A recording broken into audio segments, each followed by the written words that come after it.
warahmatullahi wabarakatuh.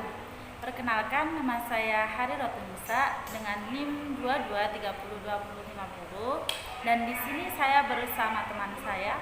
Perkenalkan, nama saya Zainina Zilaturahmah dengan NIM 22302051. Kami berdua dari kelompok 4 yang akan menjelaskan materi tentang riba, gharar, dan maisir. Simak video selengkapnya ya.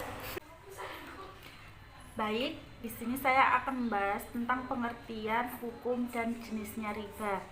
Nah, riba itu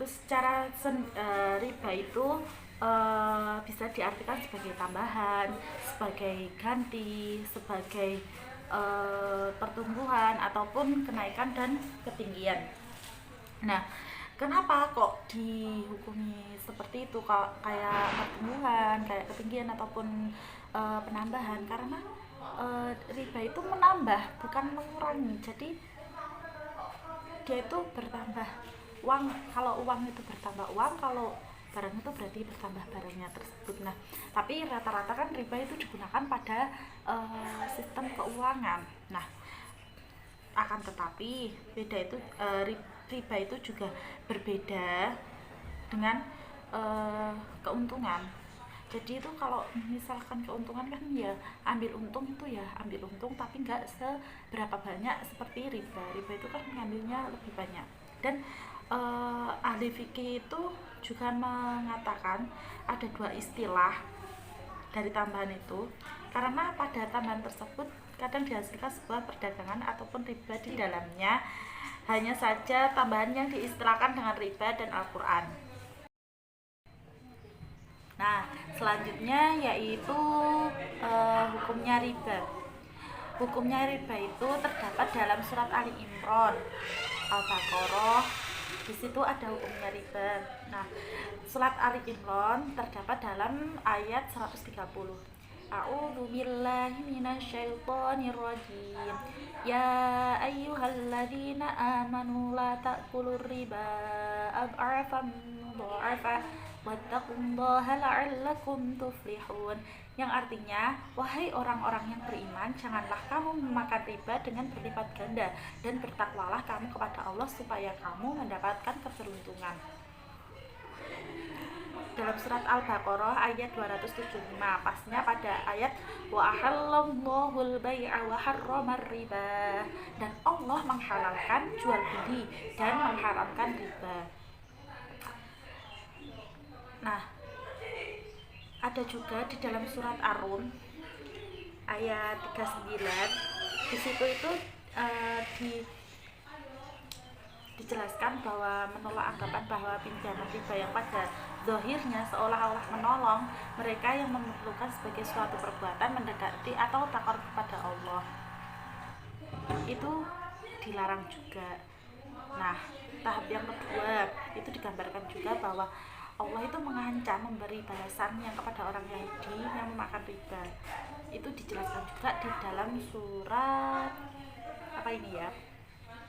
surat An-Nisa. Nah, selanjutnya yaitu jenis riba.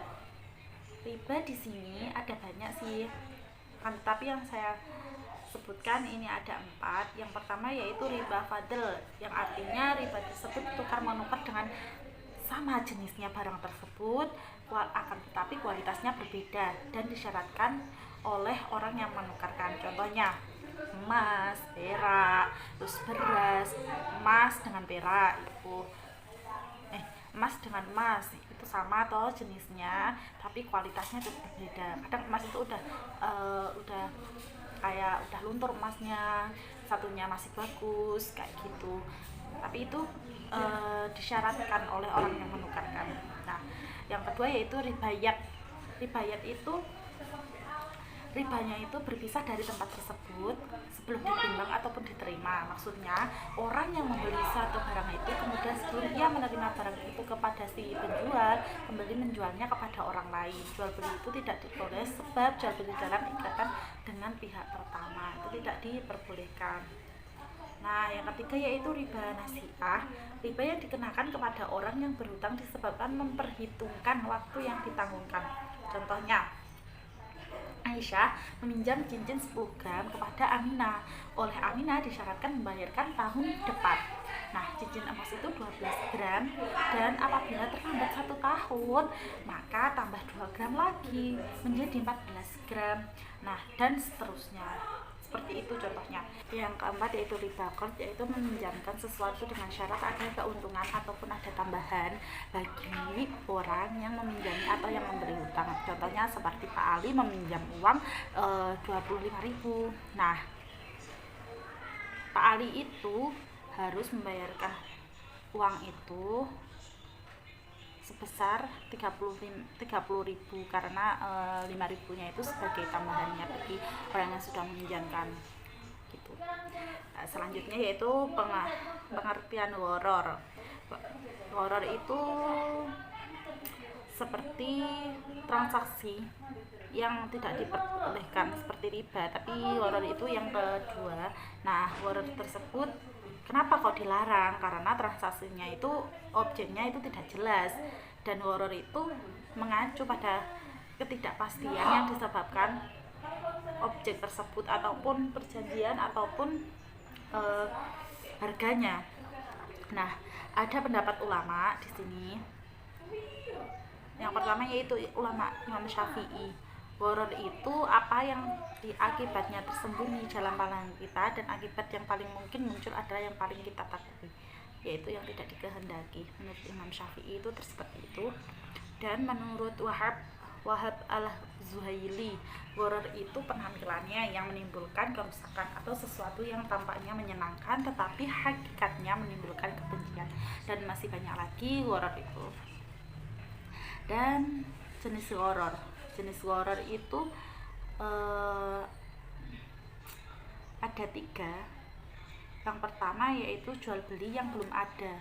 Maksudnya jual beli itu seperti kayak kita membeli janin ternak ataupun kita membeli janin manusia.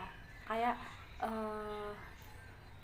kita nggak, semisal si A itu sama si B itu belum memiliki anak, dan dia itu membeli anak itu dari D dan E gitu. Jadi dia itu membeli gharar itu bisa disebut seperti itu tuh, dia itu membeli janin yang belum pasti adanya. Nah, seperti itu. Yang kedua yaitu jual beli yang tidak jelas secara mutlak. Seperti saya menjual barang dengan harga Rp1.000, tapi barangnya tidak diketahui jelas dan ataupun ucapannya tersebut tidak diketahui secara jelas. Seperti juga aku menjual mobilku kepadamu dengan harga 10 juta, namun sifat mobilnya itu juga tidak jelas, belum tentu mobilnya itu berkeadaan baik ataupun buruk, kita tidak tahu. Sekian dari saya, semoga bermanfaat. Baik, selanjutnya saya akan menjelaskan apa pengertian dari maisir. Maisir yaitu sesuatu yang mengandung unsur judi. Syara telah melarang perjudian dengan tegas. Bahkan syara memandang bahwa harta yang dikembangkan dengan cara perjudian bukanlah termasuk hak milik Allah Subhanahu wa taala. Secara umum, mengundi nasib dan setiap kegiatan yang sifatnya bersifat untung-untungan. Berikut ini maisir dalam bentuk permainan, yaitu ada 2. Yang pertama, maisir ini secara umum bermain yang sifatnya untung-untungan dari permainan yang telah diikuti. Seperti contoh, biaya yang dikeluarkan untuk membayar pendaftaran lomba biasanya itu mengandung riba, tetapi tidak banyak orang tahu kalau sebenarnya uang dari pendaftaran lomba tersebut mengandung riba. Yang kedua yaitu maisir dalam bentuk taruhan. Dalam prakteknya di masyarakat, sebagian masyarakat ada yang mengundi nasib agar mendapatkan untung dengan sengaja mengikuti taruhan kecil-kecilan, bahkan mengikuti judi dengan nyata. Yang kedua yaitu hukum maisir. Maisir terlarang dalam syariat Islam, terdapat pada Quran Surah Al-Maidah ayat 90 yang artinya, wahai orang-orang yang beriman, sesungguhnya meminum khamar, berjudi, mengundi nasib dengan panah adalah termasuk perbuatan setan. Maka jauhilah perbuatan-perbuatan itu agar kamu beruntung. Yang kedua yaitu dari As-Sunnah, sabda Rasulullah, barang siapa yang menyatakan kepada saudaranya, mari aku bertaruh denganmu, maka hendaklah dia bersedekah. Yang ketiga yaitu jenis-jenis maisir. Maisir ada 2 jenis. Yang pertama yaitu al-mukhatarah, adalah perjudian yang dilakukan antara 2 orang laki-laki atau lebih yang menempatkan harta dan istri mereka masing-masing sebagai taruhan dalam suatu permainan. Jadi istri dan harta yang mereka punya itu menjadi taruhan untuk diserahkan kepada orang yang menang dalam maisir tersebut, dalam permainan ini. Yang kedua yaitu al-tajziyah, adalah perjudian yang dilakukan 10 orang laki-laki dengan menggunakan kartu yang terbuat dari potongan-potongan kayu kecil, seperti dadu, mungkin itu. Baik, itu saja yang bisa saya jelaskan dari pengertian, hukum, serta jenis dari maisir. Jika ada kurang lebihnya, saya mohon maaf yang sebesar-besarnya. Terima kasih sudah menyimak video dari kami. Semoga bermanfaat bagi kita semua, khususnya bagi kami. Apabila dari kami ada kurang lebihnya, saya mohon maaf yang sebesar-besarnya. Akhirul kalam, wabillahi taufiq wal hidayah, waridha wal inayah.